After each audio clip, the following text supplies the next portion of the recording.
suspects are arrested.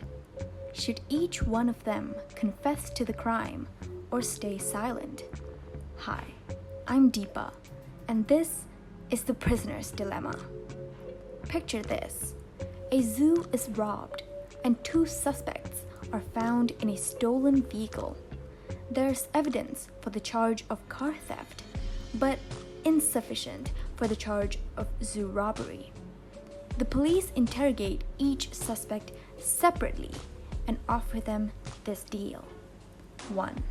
If you both confess, each one of you gets 10 years in jail for robbery. 2. If you both stay silent, each one of you gets 5 years in jail for car theft. 3. If you confess while your partner stays silent, you get to walk free while your partner gets 20 years in jail.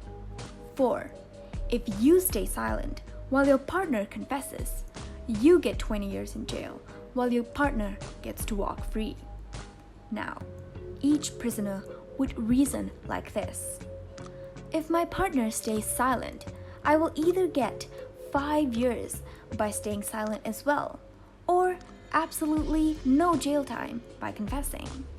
But if my partner confesses, I will either get 10 years by confessing or 20 years by staying silent. When compared, the outcomes for the confess column seems more favorable than that for the stay silent column, meaning whether the other confesses, each prisoner is better off confessing. With this deduction, both prisoners confess and get 10-year sentences each. Now, notice that if both had not confessed, they would only get 5-year sentences each.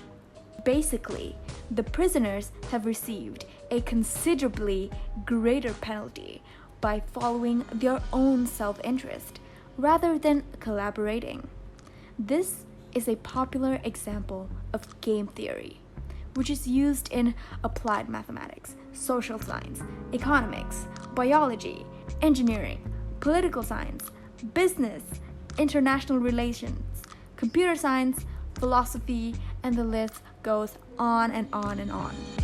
Game theorists came up with several possible solution concepts, namely dominant strategy equilibrium, Nash equilibrium, subgame perfect Nash equilibrium, Bayesian equilibrium, weak perfect Bayesian equilibrium, among others, the dominant strategy equilibrium being the most basic. This is when the dominant strategy, which is the strategy the players are always better off under, regardless of what the other does, is chosen by all the players. Like in the prisoner's dilemma, when they both chose to confess rather than staying silent and risking an outcome between a 20-year penalty and a 5-year penalty. In economics, we replace these 2 zoo criminals with, say, companies competing against one another. For instance, if a competitor is promoting a great discount, the other company will be forced to lower their prices as well. Else, they'd be driving their customers away, straight to the entrance of the competitor's store.